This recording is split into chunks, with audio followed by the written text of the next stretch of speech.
Assalamualaikum warahmatullahi wabarakatuh. Waalaikumsalam warahmatullahi wabarakatuh. Selamat siang pemirsa. Hari ini Selasa, 4 Juni 2024. Kembali lagi program Bincang-Bincang Metro Dompu Channel. Kali ini mengangkat topik mengenal lebih dekat Bank Syariah Indonesia Cabang Dompu. Sudah bersama saya Kepala Bank Syariah Indonesia Cabang Dompu, Bapak Teguh Susetyo. Selamat siang Pak. Selamat siang Pak Supriyadin. Ya, bagaimana kabarnya sekarang Pak? Alhamdulillah luar biasa. Baik Pak Supri. Ya, terima kasih sudah bisa datang di studio Metro Dompu Channel Pak. Ya, terima kasih Pak. Terima kasih. Ya. Sebenarnya kebetulan kami juga ada kerjaan sekalian mampir ini. Alhamdulillah. Ya, Alhamdulillah. Kayak Terima kasih Pak. Ya. Atas kepercayaannya Pak. Ya, sama-sama. Kami ingin mengetahui khususnya masyarakat Dompu. Sekarang ini beberapa tahun terakhir BSI ini masuk di Dompu ini atau Bank Syariah Indonesia ini.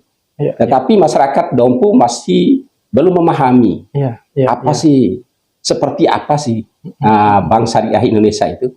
Ya, mungkin langsung saja Pak bisa dijelaskan apa sih Bank Syariah Indonesia itu Pak? Iya. Terima kasih.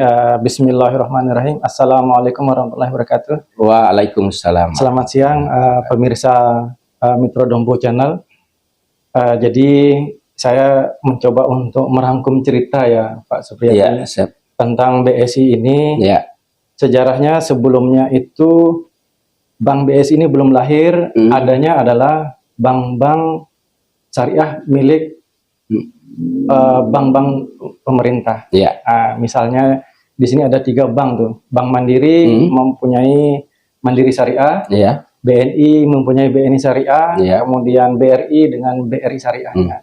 Kemudian berjalannya waktu oleh pemerintah resmi pada Februari 2021 di merger, digabung ketiga bank tersebut dan diresmikan oleh Bapak Presiden kita Joko Widodo dan diresmikan langsung seperti itu. Nah, mulai dari situlah sejak Februari 2021 muncul Bank Syariah Indonesia atau BSI. Di Dompu juga serempak itu, di Dompu, di Bima, di beberapa kota-kota besar juga. Seluruh Indonesia. Di mana ada cabang-cabang BRI Syariah, BNI Syariah, Mandiri Syariah, ya di situ ada Bank Syariah Indonesia, BSI. Lantas apa visi dan misinya itu Pak? Program yang ada di dalam BSI itu sendiri. Ya. Kalau untuk visi itu BSI ini mempunyai visi menjadi top 10 Global Islamic Bank. Jadi ingin menjadi bank 10 besar. Bank Syariah 10 besar secara global, seperti itu. Itu visinya. Kemudian misinya salah satu memberikan solusi kepada masyarakat tentang ekonomi syariah, solusi untuk kebutuhan yang berdasarkan asas syariah. Itu salah satu misi Bank BSI seperti itu. Mungkin bisa dijelaskan. Sekarang sudah eksis, sudah bisa melaksanakan perannya atau melaksanakan tugasnya di Dompu. Mungkin bisa dijelaskan produk apa saja yang dimiliki BSI, atau mungkin ada program kerjasamanya dengan masyarakat atau dengan pemerintah. Mungkin bisa dijelaskan itu Pak. Wah, ini pertanyaannya berbobot sekali nih Pak. Izin saya memilah-milah juga ya. Kalau untuk produk tentu tidak lepas dari sejarah berdirinya Bank BSI. Jadi produk yang ada di BNI Syariah, di Mandiri Syariah, di BRI Syariah tentu akan dibawa juga. Kemudian tentu ada program atau produk yang baru muncul di saat BSI juga berada. Nah, artinya hampir semua, walaupun tidak semua, hampir semua apa produk di bank yang lain di BSI itu ada. Jadi bisa dikatakan apa yang ada di bank lain di BSI itu ada. Tapi yang ada di BSI belum tentu di bank lain itu ada. Contohnya apa itu Pak? Contohnya yang tidak dimiliki sama bank lainnya, yang pasti kita seperti pelunasan haji. Jadi jemaah haji Indonesia satu-satunya bank yang ditunjuk oleh Kementerian Agama saat ini adalah BSI sebagai bank untuk melakukan pelunasan haji. Mungkin untuk membuka rekening haji mungkin ada beberapa bank syariah yang lain, tapi untuk pelunasannya hanya BSI. Hanya BSI. Itu brandingnya. Itu satu-satunya produk yang tidak dimiliki. Program unggulannya. betul seperti Ya. itu. Atau mungkin kita juga menggandeng produk-produk yang ada sebelum ada BSI. Misalkan itu ada gade emas. Jadi di bank yang ada gadenya itu cuma BSI sampai saat ini. Sampai saat ini mungkin di bank perkreditatan rakyat yang lain mungkin ada, tapi kalau bank milik pemerintah baru BSI saja. Gitu, Pak. Untuk pelunasan haji tadi, ongkos haji, itu sudah diterapkan tahun ini atau sebelumnya sudah? Sudah dari sebelumnya juga sudah. Termasuk di Dompu? Sudah senasional, seluruh Indonesia, nasional. Termasuk di Dompu juga. Di Dompu. Ya. Selain program unggulan tadi, program haji dan gade emas, apalagi produk-produk unggulan daripada BSI itu? Ya, kalau untuk saya pilih secara basic dulu ya Pak. Jadi ada pembiayaan, jadi ada beberapa banyak pembiayaan tuh. Baik itu untuk konsumer, seperti untuk pegawai negeri, pensiun, atau yang menjelang masa pensiun. Kemudian yang untuk UMKM, pengusaha, baik itu kecil, ataupun yang sudah medium. Medium itu istilahnya yang sudah bukan UMKM lagi, tapi sudah agak tinggi sedikit. Itu di kita juga ada. Atau bahkan yang tingkatnya corporate, perusahaan-perusahaan itu di kita juga sudah ada. Itu dari sisi pembiayaan.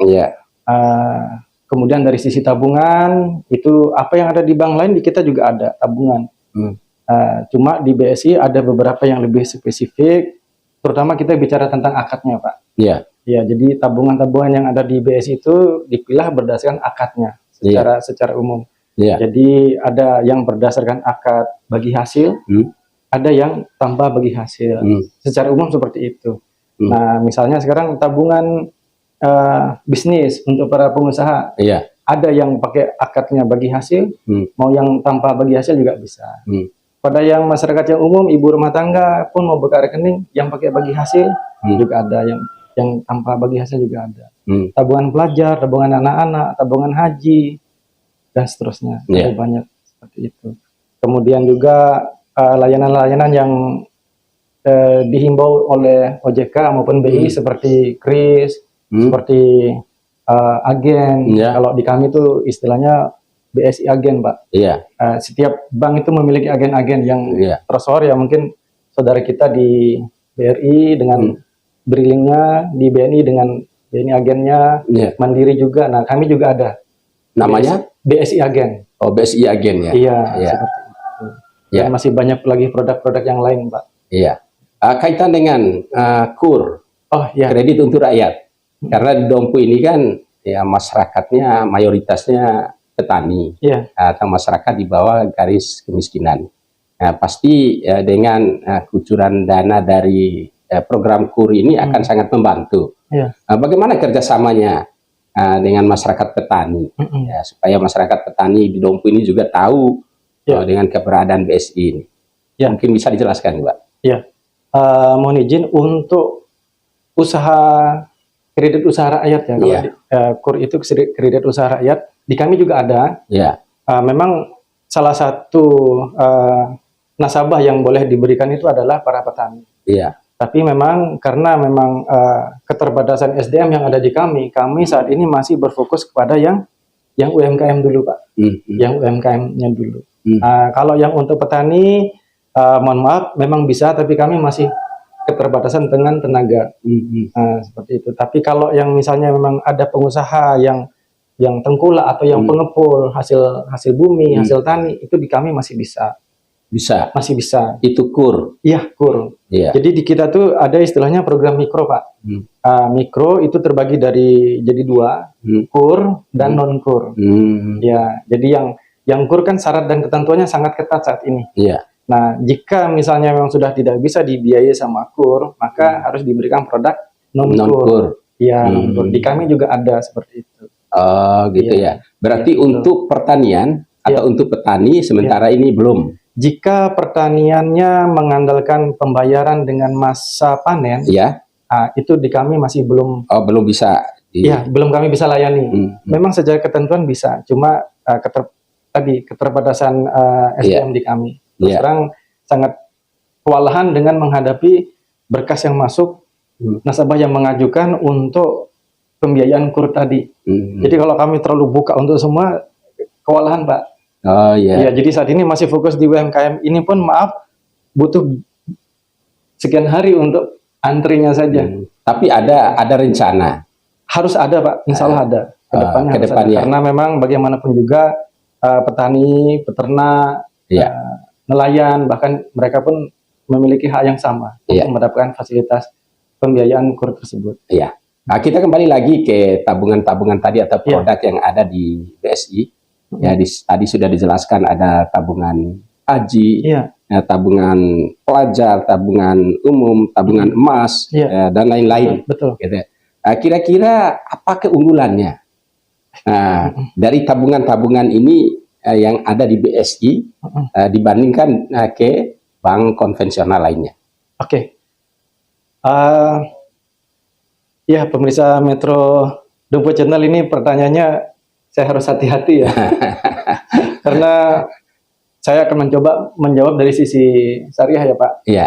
Jadi yang di kami itu semuanya harus memiliki akad Pak. Iya. Harus punya akad. Jadi menabung pun harus ada perjanjiannya. Iya.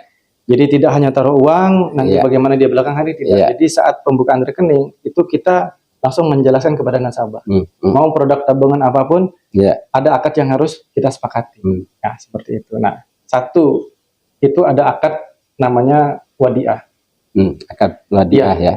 Akad wadiah ini ibarat titipan Pak. Iya. Jadi saat ini kan banyak masyarakat yang takut Pak menabung di bank, karena uangnya 1 juta setiap bulan kenakan biaya malah habis dengan masa tertentu, waktu tertentu uang berkurang malah habis dengan sendirinya. Nah, wadiah ini adalah akadnya titipan. Jadi uang dari nasabah 1 juta misalnya di kami ya tetap 1 juta. Tidak akan berkurang. Tidak akan berkurang. Tidak ada bagi hasil di situ, tidak ada biaya di situ, administrasi apapun tidak ada. Tidak ada biaya transaksi dan sebagainya. Tidak ada. Untuk transaksi jika sesuai ketentuan BI kalau yang itu. Artinya dengan tabungan yang 1 juta, jika dia tidak melakukan apa-apa, uangnya tetap di situ. Oh, tabungannya. Iya. Tidak akan ada potongan seperti itu. Nah, tapi hak yang dia dapat sama dengan nasabah yang lain. Kartu ATM dia dapat, mobile banking dia dapat, transaksi apapun dia dapat. Bahkan misalnya sekarang mau ke luar negeri, apapun itu tetap bisa digunakan. Itu yang wadiah itu ya? Ya, itu wadiah.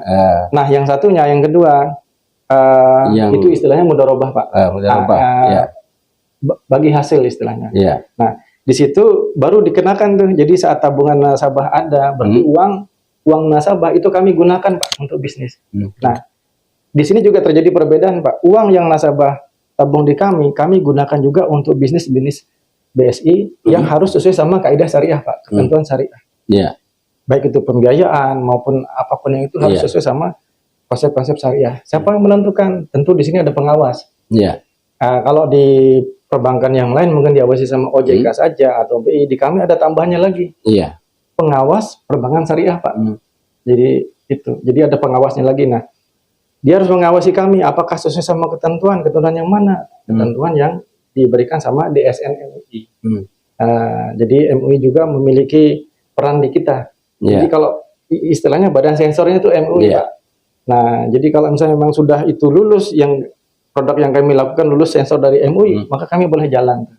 Nah, itu produk-produk kami. Nah, kembali kita di nasabah itu memiliki tabungan di kita, uang kita gunakan Pak. Nah, karena kita gunakan, tentu insya Allah ada hasil keuntungannya. Nah, itu kita bagi Pak. Kita bagi dengan proporsi yang kita sepakati. Mudharabah itu ya? Iya, betul.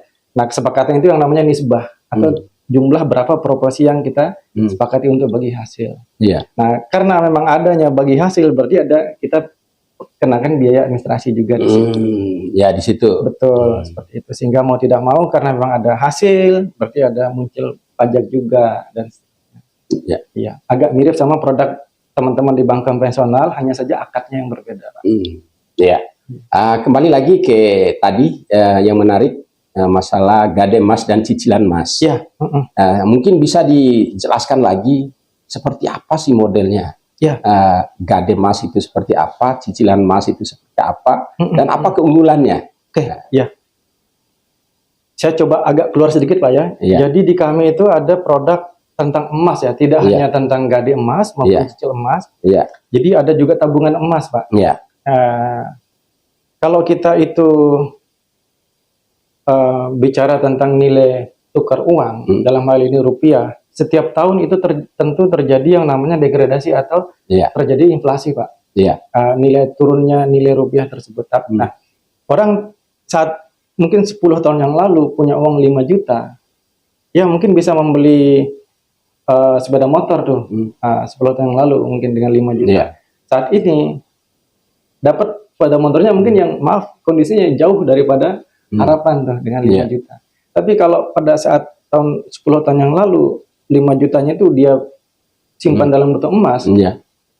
Misalnya dulu harga emasnya misalnya 200.000 tuh. Dia belikan 5 juta, misalnya dapat 25 gram misalnya ya. Saat ini tentu tabungannya juga 25 gram. Berarti mengikuti harga emas saat ini. Harga saat ini. Kalau dirupiahkan ya bisa jadi lebih dari 25 juta. Jelas. Nah, itu keunggulannya tabungan emas tadi, Pak. Nah, itu tabungan emas. Nah, jadi akadnya adalah jadi nasabah itu memiliki tabungan yang biasa dulu, Pak. Entah itu wadiah atau mudharabah tadi. Entah itu akadnya titipan atau bagi hasil tadi. Dari situ baru kita create, Pak. Kita bikinkan rekening tabungan emas. Nah, dari situ jadi dia itu mengkonversi atau membeli, Pak. Jadi saat ini dia mau beli uangnya 1 juta, mau dibelikan emas. Nah, uang yang dikonversi tersebut atau terjadi akad jual beli tersebut muncullah di rekeningnya menjadi 1 gram, Pak. Jadi bukan 1 juta lagi, tapi di tabungan emasnya itu muncul 1 gram. Betul, seperti itu. Nah, itulah tabungan emasnya. Nah, kembali ke yang tadi nih, cicil emas. Cicil emas dan gade emas.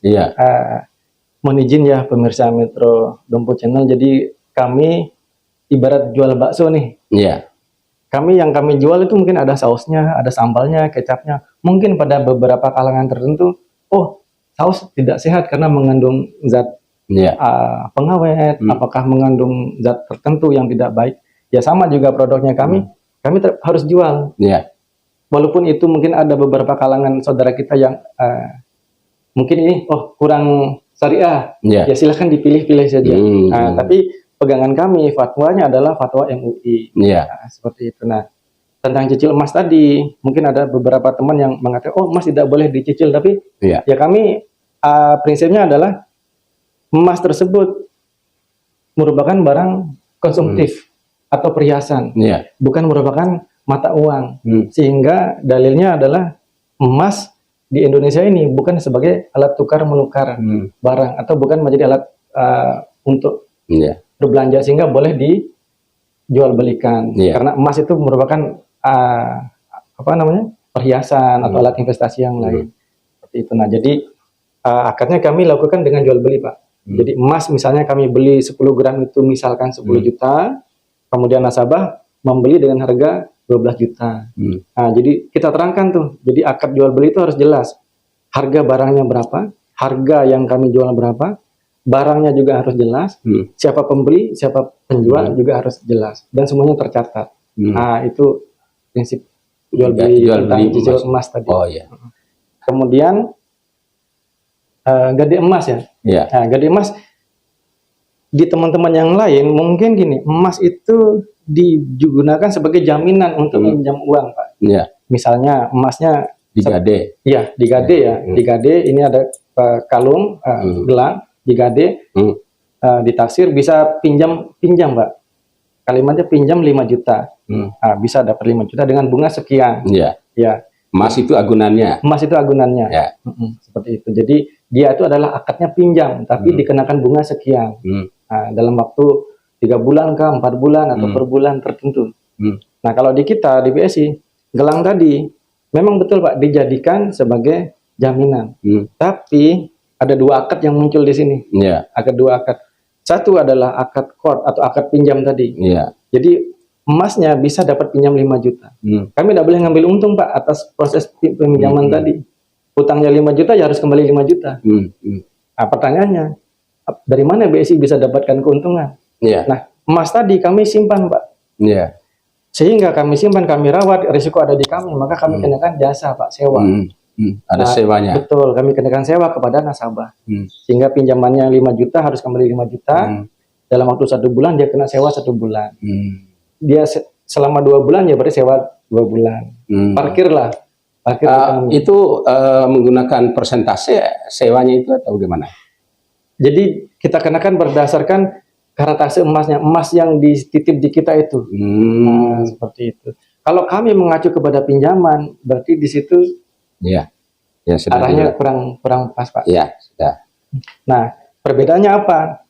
Di kami tidak boleh ada namanya denda, Pak. Tidak boleh ada denda. Mau itu semua produk pembiayaan, di kami tidak boleh ada denda.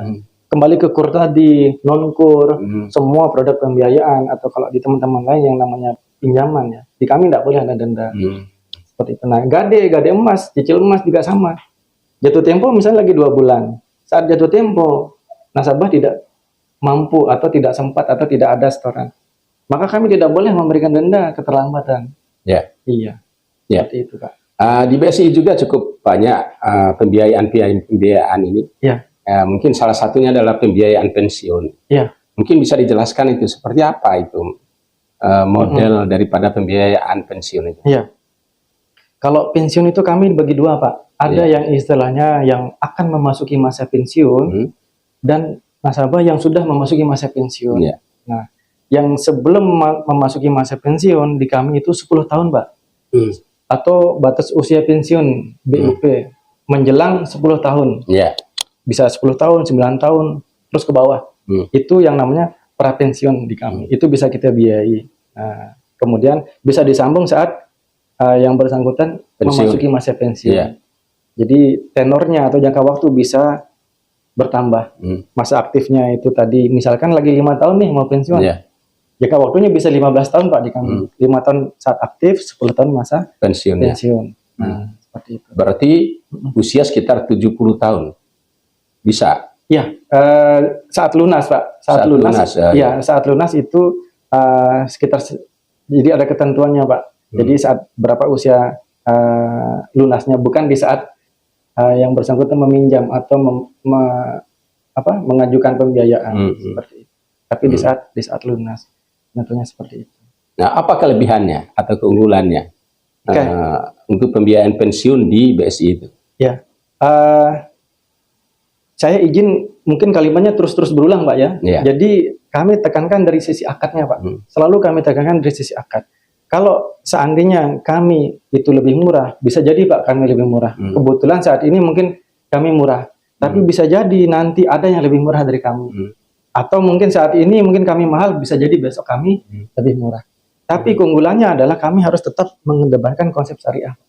Seperti itu. Sesuatu harga tidak menentukan kehalalan suatu barang. Pak. Maaf, mungkin pemirsa kalimat saya agak rancu. Semoga dipahami. Artinya adalah murah atau mahalnya suatu angsuran di bank tidak menjamin bahwa itu akan halal. Sama seperti barang. Sate itu tidak menjamin murah itu akan halal, Pak. Seperti itu. Daging kambing 30.000 per porsi, daging itu mungkin 20.000 per porsi. Tapi kita harus melihat kehalalannya. Seperti itu. Terakhir mungkin. Bagaimana pola pelayanan atau sistem pelayanan yang ada di BSI, khususnya di cabang Dompu ini, terhadap nasabahnya, bagaimana melayani secara prima kepada nasabahnya. Mungkin bisa dijelaskan, Pak. Kami harus berusaha, Pak, semaksimal mungkin untuk memberikan layanan yang terbaik. Apapun bagaimanapun kondisinya, kita harus tetap sabar. Seperti tadi misalnya saya sempat waktu briefing pagi, sebagian besar nasabah kami itu adalah pensiun, masa pensiun, atau yang sudah memasuki masa pensiun. Maaf sekali, saat hari ini kita jelaskan, lagi 2-3 hari datang lagi, Pak, dengan masalah yang sama. Dan itu harus sabar, Pak. Jadi kita harus sabar, kita tidak boleh marah. Mereka adalah nasabah kita, mereka bapak ibu kita, umi, aji kita, seperti itu, harus sabar. Mau itu nasabah yang lain juga, mau itu kecil, pembiayaannya hanya sekian juta, atau yang sekian ratus juta, atau yang sekian miliar, kami harus melayani dengan yang sama. Mau itu jauh, mau itu dekat, mau itu kalangan tertentu, kita tidak boleh membedakan. Kita harus melayani dengan hati, dengan tulus, dengan ikhlas. Jadi mau itu kecil, mau itu besar, insya Allah kalau kita tulus, doanya yang penting Pak. Ya. Saat kita bantu, nanti dia akan doa, iya terima kasih Anai. Nanti doa beliau itu Pak yang kita butuhkan. Itu. Saat sekali kita bikin kecewa, nanti akan terus ke sana. Kita takut. Nanti doanya akan diterima, doa yang kita tidak. Nah, kita harapkan saat beliau itu berdoa, tapi doa yang baik tuh buat kami. Karena kita, pemirsa, jadi gini, jadi kalau seandainya kami, judulnya atau keinginan kami untuk berkonsep syariah, tapi ternyata dalam prakteknya itu ada yang bertentangan atau ada yang keluar jalur, tolong kami jangan ditinggalkan. Kami bila perlu Bapak Ibu kritik, kasih saran. Sekasar-kasar tempelan kami kalau salah. Seperti itu. Karena kami juga masih belajar. Kami butuh bimbingan Bapak Ibu semua. Ya. Seperti itu. Ya. Terima kasih Pak Teguh. Ya, sama-sama. Ya. Pemirsa, ya demikian bincang-bincang kita bersama Kepala BSI Cabang Dompu. Ya, semoga bermanfaat. Selamat siang. Sampai jumpa. Wassalamualaikum warahmatullahi wabarakatuh. Waalaikumsalam warahmatullahi wabarakatuh.